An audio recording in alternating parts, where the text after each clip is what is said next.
नमस्कार, मी सुमित शंकर सावंत आणि तुम्ही पाहताय TV9 मराठी। या बातमीपत्रात 100 महत्त्वाच्या बातम्यांचा आपण वेगवान आढावा घेणार आहोत। भाजप लोकसभेच्या 23 पेक्षा जास्त जागा लढणार। भाजपकडून लोकसभेच्या 23 जागांसाठी निरीक्षकांची घोषणा। विविध आमदार, मंत्री आणि पदाधिकाऱ्यांची निरीक्षक म्हणून नियुक्ती। बारामतीच्या जागेसाठी भाजपकडून निरीक्षकांची घोषणा नाही। भाजप अजित पवार गटाला बारामतीची जागा सोडण्याची शक्यता, चर्चांना उधाण। भाजपकडून रत्नागिरी, सिंधुदुर्ग आणि नाशिकसाठी निरीक्षकाची नेमणूक नाही। दोन्ही जागांसाठी शिंदे गट आग्रही। रायगड लोकसभेच्या जागेवरून महायुतीत पेच निर्माण होण्याची शक्यता। मावळसह रायगडची जागा भाजपला मिळावी, मी प्रयत्न करणार। गोव्याचे मुख्यमंत्री प्रमोद सावंत यांचं कर्जतमध्ये वक्तव्य। तर रायगडच्या जागेसाठी सुनील तटकरे देखील आग्रही। सर्वच लोकसभेच्या जागांवर भाजपचा डोळा। अजितदादा आणि शिंदेंची बार्गेनिंग पॉवर कमी होणार आहे। महायुतीच्या जागा वाटपावर रोहित पवारांची टीका। तर आजच्या बैठकीत महाविकास आघाडीच्या जागा वाटपाचा तिढा सुटेल, रोहित पवारांचं वक्तव्य। मुलगा मुख्यमंत्री व्हावा असं उद्धव ठाकरेंना वाटतंय। घराणेशाहीवाले सत्तेच्या स्वार्थासाठी एकत्र आले। TV9च्या ग्लोबल समिट कार्यक्रमात अमित शहांची ठाकरेंवर टीका। भाजपचे लोक मला सांगतात अमित शहांनाच पंतप्रधान व्हायचंय, संजय राऊतांचा दावा। अमित शहांचं वक्तव्य हास्यास्पद। जय शहांनी विराट कोहलीपेक्षा जास्त षटकार मारलेत का? अमित शहा नसते तर जय शहा BCCI मध्ये दिसले असते का? संजय राऊतांचा सवाल।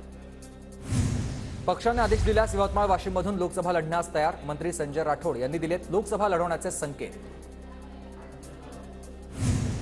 मैं अपनी झांसी नहीं दूंगी, भावना गवळींचं वक्तव्य। माझ्या उमेदवारीला प्रत्येक वेळी विरोध झालाय, तरी प्रत्येक वेळी विरोध झुगारून मी विजयी झाले, भावना गवळींची प्रतिक्रिया। यवतमाळमध्ये भावना गवळी आणि संजय राठोड यांच्यात बॅनर वॉर। भावना गवळींनी लावलेल्या बॅनरवर राठोडांचा फोटो नाही, तर राठोडांनी लावलेल्या बॅनरवर भावना गवळींचा फोटो नाही। आज आमची जागा वाटपावर अंतिम बैठक। जागा वाटपाबाबत आमच्यात कोणतेही मतभेद नाहीत। राज्यात जास्तीत जास्त जागा जिंकण्याचं आमचं लक्ष आहे, राऊतांचं हे वक्तव्य। अजितदादा राजकारणात आले तेव्हा मी देखील राजकारणात येण्याची इच्छा व्यक्त केली होती। राजकारणात आलो असतो तर तेव्हाच फूट पडली असती, शरद पवारांचे पुतणे राजेंद्र पवारांची प्रतिक्रिया। तुतारी चिन्ह गावागावात पोहोचवा। बारामती मतदारसंघात प्रत्येक गावात 2 तारखेला कार्यक्रम घ्या, शरद पवारांच्या पदाधिकाऱ्यांना सूचना। SITच्या माध्यमातून मुख्यमंत्री शिंदेच टार्गेट करत आहेत का? SITचं खरं टार्गेट कोण हे पाहावं लागेल, रोहित पवारांकडून प्रश्न उपस्थित। फडणवीसांनी मराठा समाजासाठी काय केलं? भाजपकडून वृत्तपत्रात जाहिरात। जरांगेंच्या आरोपांनंतर भाजपचे कार्यकर्ते राजेंद्र साबळेंकडून संभाजीनगर, बीड आणि जालन्यातील वृत्तपत्रात जाहिरात प्रसिद्ध। विधानभवनाच्या पायऱ्यांवर हातात गाजर आणि कापसाच्या माळा घेत विरोधकांचं आंदोलन। कांदा कापसाच्या मुद्द्यावरून विरोधक आक्रमक। मवियाची आज दुपारी 4 वाजता ट्रायडेंट हॉटेलवर बैठक। लोकसभेच्या जागा वाटपावर आज अंतिम चर्चा होणार। महाविकास आघाडीचा लोकसभेचा फॉर्म्युला आज स्पष्ट होण्याची शक्यता। हेमंत गोडसे अनेक दिवसांपासून मिलिंद नार्वेकरांना भेटत आहेत। गोडसेंकडून नार्वेकरांमार्फत ठाकरे गटात एंट्रीचा प्रयत्न। ठाकरे गटाचे नेते सुधाकर बडगुजर यांचा दावा। पंतप्रधान नरेंद्र मोदी आज यवतमाळ दौऱ्यावर। मोदींच्या उपस्थितीत यवतमाळमध्ये महिला बचत गटाचा कार्यक्रम होणार। विविध योजनेचा शुभारंभ होणार। यवतमाळमधील मोदींच्या सभास्थळी राहुल गांधींचे स्टिकर्स असलेल्या खुर्च्या। संजय राठोड यांच्या आदेशानंतर राहुल गांधींचे स्टिकर्स हटवले। मोदींच्या यवतमाळ दौऱ्याच्या पार्श्वभूमीवर शेतकरी नेते किशोर तिवारी यांना पांढरकवडा पोलिसांची नोटीस। मोदींच्या सभेदरम्यान बेकायदेशीर कृत्य केल्यास कारवाईचा इशारा। भाजपचे अध्यक्ष JP नड्डा 4 मार्चला नागपूर दौऱ्यावर। भाजपा युवा मोर्चाच्या राष्ट्रीय अधिवेशनास मार्गदर्शन करणार। शरद पवारांच्या सभेनंतर अजित पवारांची मनसरमध्ये सभा। वळसेंच्या मतदारसंघात पवारांची सभा झाल्यानंतर अजित पवार 4 मार्चला उत्तर सभा घेणार। मुख्यमंत्री एकनाथ शिंदेंच्या हस्ते अंगणवाडीच्या विद्यार्थ्यांना दप्तराचं वाटप। वर्षा निवासस्थानी कार्यक्रमाचं आयोजन। महादेव बेटिंग ॲप प्रकरणात ईडीची छापेमारी सुरू। ईडीकडून जवळपास 15 ठिकाणी छापेमारी। मुंबई, दिल्ली, पश्चिम बंगालमध्ये ईडीची छापेमारी सुरू। पुण्यात अखिल भारतीय विद्यार्थी परिषदेचं आंदोलन। शासनाच्या शिष्यवृत्ती धोरणाविरोधात विद्यार्थी आक्रमक। लोकसभा निवडणुकीच्या पार्श्वभूमीवर जनता दल सेक्युलर महायुतीसोबत। जनता दल सेक्युलरचे प्रदेशाध्यक्ष नाथाभाऊ शेवाळ यांचं बावनकुळेंना पत्र। मावळ लोकसभा मतदारसंघात भाजपनं रणशिंग फुंकलं। भाजपच्या कोअर कमिटीची बैठक संपन्न। सांगलीत खानापूर आटपाडीच्या पोटनिवडणुकीसाठी यंत्रणा सज्ज। 700 मतदान यंत्रांची तांत्रिक तपासणी पूर्ण। सोलापूरच्या माढा मतदारसंघात वंचित बहुजन आघाडीच्या शाखा उद्घाटनाचा धडाका। लोकसभा निवडणुकीच्या पार्श्वभूमीवर कार्यकर्त्यांना सज्ज राहण्याच्या सूचना। लोकसभा निवडणुकीसाठी कोकण प्रादेशिक पक्ष सज्ज। मुंबईसह कोकणातल्या 12 जागा लढवणार असल्याची माहिती। पुणे महानगरपालिकेविरोधात ग्रामीण भागात संतापाची लाट। सेवा सुविधांचा अभाव असूनही पालिकेकडून सक्तीची टॅक्स वसुली होत असल्याचा आरोप। वाशिम जिल्ह्यातील शकुंतला रेल्वे मार्गासाठी 50% आर्थिक सहभागाची तरतूद। खासदार भावना गवळी यांच्या प्रयत्नाला यश। जालन्यातील अंबड शहरात मध्यरात्री 12 वाजल्यापासून संचारबंदी शिथिल। अंबडमधील ग्रामीण भागात अजूनही संचारबंदी कायम। चंद्रपुरात दुचाकीस्वारांनी विद्यार्थिनीचा मोबाईल हिसकावल्याची घटना। मोबाईल वाचवण्याच्या नादात विद्यार्थिनीला दुखापत। रामनगर पोलीस ठाण्यात गुन्हा दाखल। नाशिकमधील शेतकरी मोर्चाचा आजचा तिसरा दिवस। जिल्हाधिकारी कार्यालयाबाहेर 2 दिवसांपासून शेतकऱ्यांचा ठिय्या। पिंपरी चिंचवडमध्ये बनावट नोटा छापणाऱ्या टोळीचा पर्दाफाश। 6 जणांना अटक। 70,000च्या बनावट नोटांसह मशीन हस्तगत। गुजरातच्या पोरबंदरमध्ये 3,100 किलोंचं अंमली पदार्थ जप्त। गुजरात एटीएस आणि भारतीय तटरक्षक दलाची मोठी कारवाई।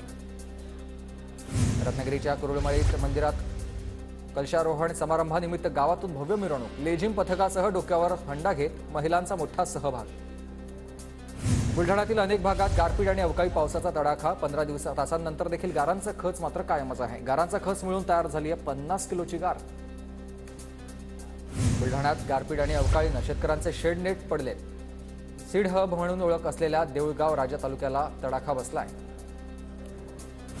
नाशिकमध्ये मनमाडसह अनेक भागात अवकाळी पावसाचा तडाखा। काढणीला आलेला गहू हरभरा भुईसपाट। जळगावच्या 40 गावात 3,593 हेक्टरवरील पिकांना गारपिटीचा तडाखा। 32 गावातील 5,652 शेतकऱ्यांना अवकाळीची झळ। धुळ्यात वादळी पावसाचा रब्बी पिकांना फटका बसलाय। निसर्गाच्या लहरीपणामुळे शेतकरी उद्ध्वस्त झालाय। बुलढाण्यात रविकांत तुपकरांकडून अवकाळीनं झालेल्या पीक नुकसानीची पाहणी। तातडीनं पंचनामे करून शेतकऱ्यांना 100% नुकसान भरपाई द्या, तुपकरांची मागणी। वाशिमच्या मंगळूरपीर तालुक्यात झालेल्या नुकसानीची तहसीलदारांकडून पाहणी। नुकसानीचे पंचनामे करून अहवाल तातडीनं सरकारला सादर करणार असल्याचं आश्वासन। वाशिमच्या मंगळूरपीर तालुक्यात सलग 2 दिवस झालेल्या अवकाळी पावसानं गहू जमीनदोस्त झालेला आहे। शेतकऱ्याचं मोठं नुकसान। बुलढाण्याच्या सिंदखेड राजा तालुक्यात अवकाळी पावसाचा मोठा फटका। डॉक्टर आमदार राजेंद्र शिंगणे यांच्याकडून नुकसानग्रस्त भागाची पाहणी। भंडाराच्या लाखणीतील मर्हेगाव शिवारात रानडुकरांकडून मक्याच्या पिकाचं नुकसान झालंय। मक्याचं पीक जमीनदोस्त झाल्यानं शेतकऱ्यांकडून नुकसान भरपाईची मागणी। दक्षिण सोलापूर तालुक्यातील अनेक गावात तीव्र पाणी टंचाई। पाणी नसल्यामुळे पाणी विकत घेण्याची ग्रामस्थांवर नामुष्की।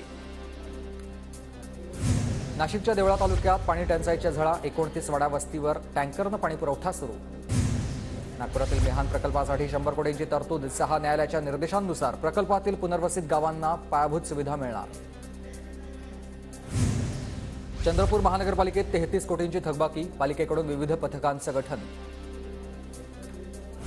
नाशिकमधील यशवंत मंडई पाडण्याचा आता मार्ग मोकळा झालाय। मुंबई हायकोर्टाच्या सुनावणीत मंडई धोकादायक असल्यानं पाडण्याच्या सूचना। बारामती उपमुख्यमंत्री अजित पवारांच्या संकल्पनेतून उभारलंय तब्बल 50 कोटींचं अत्याधुनिक बस स्थानक। 2 मार्चला लोकार्पण। नांदेडच्या वाळकेवाडी ग्रामस्थांचं जिल्हाधिकारी कार्यालयासमोर बेमुदत धरणं आंदोलन सुरू। वनहक्क दावे निकाली काढण्याची मागणी। नांदेडमध्ये श्री गुरु गोविंदसिंगजी विमानतळाचा निलंबित परवाना आता पुन्हा बहाल करण्यात आलाय। खासदार प्रताप चिखलीकर यांच्या पाठपुराव्याला यश आलंय। लोकसभा निवडणुकीपूर्वी पालिका आयुक्त चहल यांची बदली अटळ। आयुक्तांना 3 वर्षांचा निकष लागू नये अशी राज्याची मागणी निवडणूक आयोगानं फेटाळली।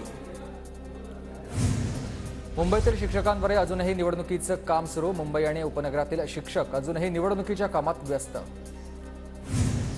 मुंबई एअर ॲप लॉन्च झाल्यानंतर अवघ्या 20 दिवसात विविध नागरी प्रभागांमधून प्रदूषणाशी संबंधित 109 तक्रारींची नोंद। प्रदूषण रोखा अन्यथा वीज पाणी कनेक्शन तोडणार। मंगल कार्यालय, रेस्टॉरंट, हॉटेल्स, बँक्वेट हॉलला प्रदूषण नियंत्रण मंडळाचा इशारा। मुंबई विद्यापीठाचा भोंगळ कारभार। पदवीदान होऊन 20 दिवसांनंतर देखील 1.5 लाख विद्यार्थी प्रमाणपत्राच्या प्रतीक्षेत आहेत।